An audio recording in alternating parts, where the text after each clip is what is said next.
ఓం నమో భగవతే వాసుదేవాయ. అందరికీ నమస్కారం అండి. మన పాడ్కాస్ట్కి స్వాగతం, సుస్వాగతం. ఇది పురాణాల్లో నిక్షిప్తమైన జ్ఞానం ఈ రోజులో మన మాటలుగా మారే చోటు. సో కిందటి ఎపిసోడ్లో మనం వీళ్ళిద్దరి అన్నదమ్ముల పెళ్ళిళ్ళు ఎలా జరిగాయో తెలుసుకున్నాం కదండి. మన ధృతరాష్ట్రుడు కానీ పాండురాజు కానీ. ఈ నేను పాండురాజు దగ్గర నుంచి వస్తానండి. ధృతరాష్ట్రుడికి గాంధారితో పెళ్ళయింది. వాళ్ళిద్దరూ రాజదంపతులుగా అక్కడ ఉన్నారు. అది అలా ఉంది. సో ఇక్కడ మన పాండు కూడా కుంతి మాతృలతో ప్రశాంతంగానే ఉన్నాడు. తను చాలా అంటే వాళ్ళు సంతోషంగా ముగ్గురు ఉన్నప్పుడు ఎప్పుడైనా రాజు మనసు ఎలా ఉంటుంది, రాజ్యం వైపే వెళ్తుంది కదా. సో పాండురాజుకి ఎప్పుడు హస్తినాపురం వైపు అయోమయంగా ఉండేది. ఎలా ఉంటుందంటే నష్టపోయిన భూములను అన్నింటినీ తిరిగి తెచ్చుకోవాలి అండ్ రాజ్యానికి మళ్ళీ కొన్ని రాజ్యాలను వశం చేసుకోవాలి, ప్రజలకు తిరిగి ధైర్యాన్ని ఇవ్వాలి. ఇవన్నీ ఎన్నో మనసు ఉంటాయి, పాండురాజుకి ఎన్నో ఉంటాయి అన్నట్టు.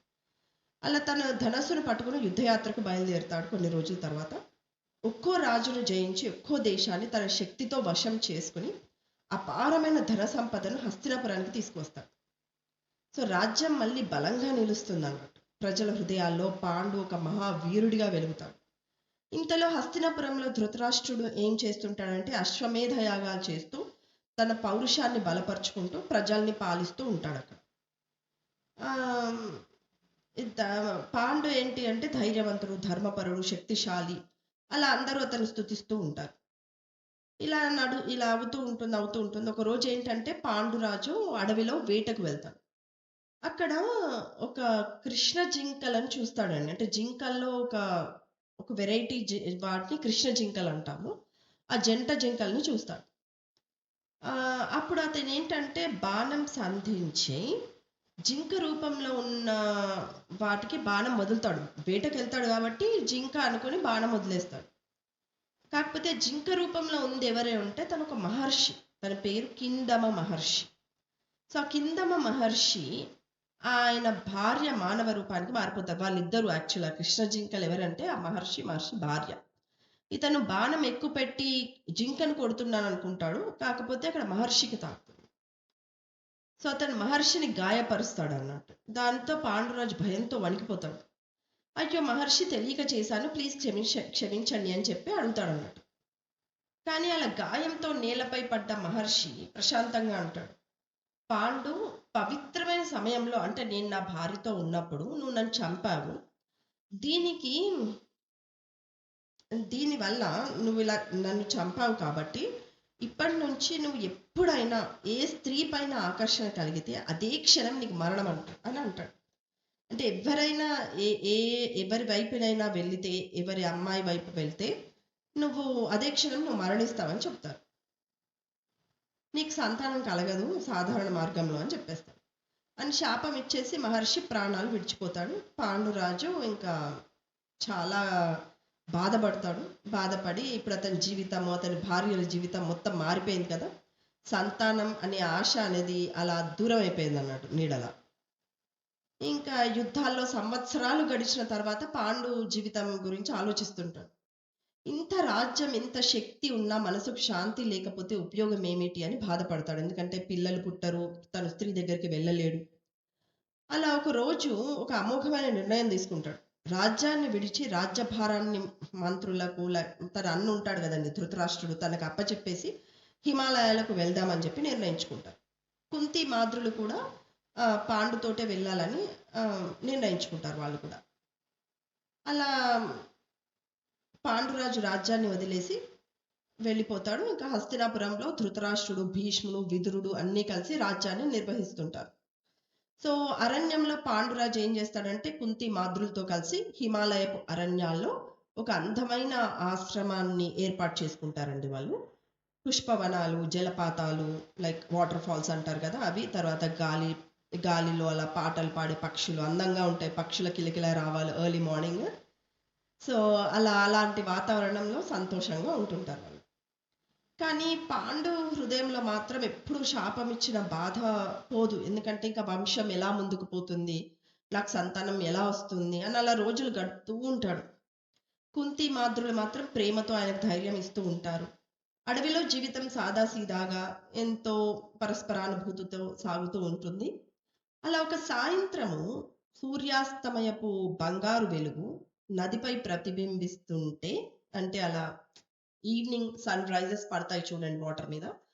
అలా ఉన్నప్పుడు కుంతి ఆలోచనలో మునిగిపోతుంది. తను ఆలోచిస్తూ ఉంటుందేదో. అప్పుడు పాండు ఆమె దగ్గరికి వెళ్ళి చిరునవ్వుతో ఇలా అంటాడు. కుంతి, దేవతలు మన దగ్గరే ఉన్నట్లు అనిపిస్తుంది కదా! మనకు ఆశీర్వాదం రాబోతుందేమో అనిపిస్తుంది అంటాడు కుంతితో. కుంతి ఆశ్చర్యపడుతుంది.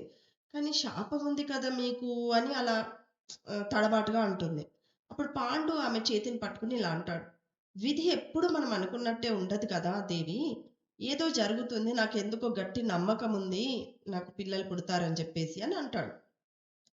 అలా సంభాషణ వాళ్ళది జరుగుతూ ఉంటే చెట్టు నీడల్లోంచి వ్యాసుడు వస్తాడండి దగ్గరికి. వ్యాస మహర్షి.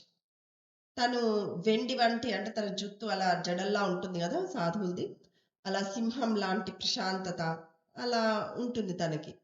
అతను మెల్లిగా పక్కన వచ్చి ఇలా అంటాడన్నమాట.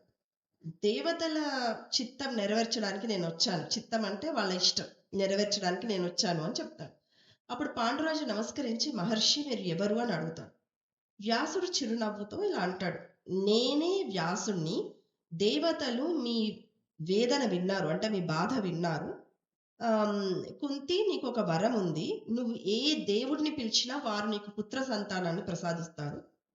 సాధారణ సాధారణ పుట్టిన పిల్లలు కాదు, దేవతా భాగస్వామ్యంతో జన్మించే వీరులు వాళ్ళు. సో అని చెప్తాడన్నట్టు మన వ్యాసుడు. కుంతి అప్పుడు ఆశ్చర్యంతో అడుగుతుంది, మన పిల్లలు దేవతల సంతానమా? వ్యాసుడు అంటే మా పిల్లలు అలా దేవతల సంతానమా అని అడుగుతుంది. వ్యాసుడు తల ఊపి ఇలా అంటాడు. అవునమ్మా, వాళ్ళు ప్రపంచాన్ని మార్చే వీరులు. వారి పేర్లు యుగ యుగాల పాటు నిలిచిపోతాయి చరిత్రలో అని చెప్పేసి చెప్తాడు.